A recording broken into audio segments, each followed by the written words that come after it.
दोस्तों, क्या आपको पता है मुकेश अंबानी का घर एंटीलिया इतना महंगा है कि उतने में अगर वो चाहते तो मुंबई में एक बुर्ज खलीफा भी खड़ा कर सकते थे। जब ये घर बन रहा था तो मुकेश अंबानी की रातों की नींद उड़ी हुई थी, क्योंकि ये घर उनका सपना था और इसे बनाने के लिए अंबानी फैमिली की कमाई का एक बड़ा हिस्सा लगने वाला था। एंटीलिया को बनाने के लिए ऑस्ट्रेलिया की 2 कंपनीज को इसका कॉन्ट्रैक्ट दिया गया था। वैसे शायद आपको पता नहीं होगा कि इस घर की कीमत 15,000 करोड़ रुपए है, लेकिन इस घर को दुनिया का सबसे खराब आर्किटेक्चर भी कहा जाता है। जब इस घर को बनाया जा रहा था तो मुकेश अंबानी का भाई अनिल अंबानी इस घर को बनता देख हैरान रह गया और उसने भी दुनिया का सबसे महंगा घर बनाने का फैसला किया और उस घर की कंस्ट्रक्शन भी उसने एंटीलिया के साथ ही शुरू कर दी थी। दोस्तों, आज की इस वीडियो में हम आपको बताएंगे कि आखिर दुनिया का सबसे महंगा घर एंटीलिया बनाया कैसे गया और इसे बनाते समय आखिर मुकेश अंबानी को कौन सी परेशानियों का सामना करना पड़ा।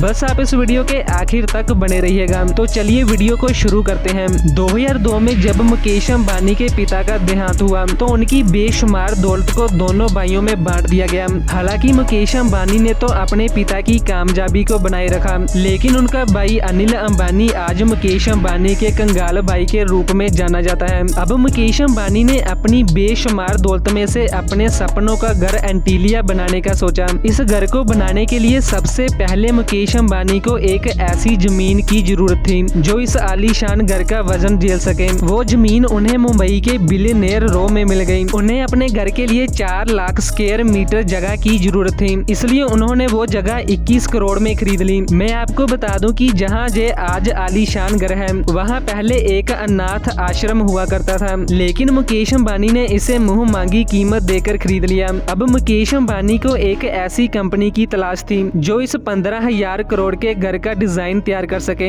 इसके लिए मुकेश अंबानी की पत्नी नीता अंबानी ने उन डिजाइनर्स को बुलाया जिन्होंने न्यूयॉर्क की मैंडारिन ओरिएंटल नाम की बिल्डिंग का डिजाइन तैयार किया था, क्योंकि नीता अंबानी उस डिजाइन से काफी ज्यादा इम्प्रेस थी। इस घर का डिजाइन तो इंजीनियर्स ने तैयार कर दिया था, लेकिन अब बारी थी उस जगह पर एंटीलिया को खड़ा करने की, जिसके लिए मुकेश अंबानी को आधुनिक इंजीनियर्स के साथ साथ कुछ ऐसे दिमागों की जरूरत थी जो मुकेश अंबानी के सपने को रियलिटी में खड़ा कर सके। मुकेश अंबानी की ये भी शर्त थी कि ये बिल्डिंग 8 रेक्टर स्केल के भूकंप को झेल सके और दुनिया का कोई भी डिजास्टर इस बिल्डिंग को हिला ना सके। इसलिए मुकेश अंबानी ने ये काम ऑस्ट्रेलिया की 2 कंपनीज को सौंपा। एंटीलिया की नींव एक एडवांस इंजीनियरिंग से बनी हुई नींव है, जिसके लिए बड़े बड़े लोहे के पाइप्स को जमीन के अंदर गाड़ा गया, जिसके ऊपर पूरे एंटीलिया का वजन टिका हुआ है। मैं आपको बता दूं कि इसी तरह की इंजीनियरिंग से आज दुनिया की सबसे ऊंची बिल्डिंग बुर्ज खलीफा को भी बनाया गया था। अब एंटीलिया को बनाने का काम शुरू हुआ ही था कि मुकेश अंबानी ने इस घर को पूरा करने की एक डेडलाइन भी जारी कर दी। वो डेडलाइन थी 2010, क्योंकि मुकेश अंबानी चाहते थे कि उनका घर एंटीलिया उनके छोटे भाई के घर से पहले तैयार हो जाए। अब एंटीलिया को बनाने का काम तो पूरी तेजी से शुरू होने लगा, लेकिन मुंबई की झुलसा देने वाली गर्मी एंटीलिया की कंस्ट्रक्शन में रोड़ा बनने लगी, क्योंकि मुंबई की गर्मी में तैयार होने वाला कंक्रीट बड़ी ही जल्दी सूख जाया करता था, जिसकी वजह से घर को बनाने वाली कंपनी ने कंक्रीट बनाने का काम रात को करना शुरू कर दिया, क्योंकि रात को टेम्परेचर कम हो जाता है। करीब 4 साल बाद एंटीलिया बनकर तैयार हो गया, लेकिन एंटीलिया बनने के बाद ज्योतिष ने मुकेश अंबानी से कहा कि अभी वो इस घर में प्रवेश ना करें, वरना ये उनके लिए शुभ नहीं होगा। करीब 2 साल बाद सन 2012 में मुकेश अंबानी ने 50 से ज्यादा पंडितों को बुलाकर इस घर में पूजा करवाई और फिर इस घर में जाकर प्रवेश किया।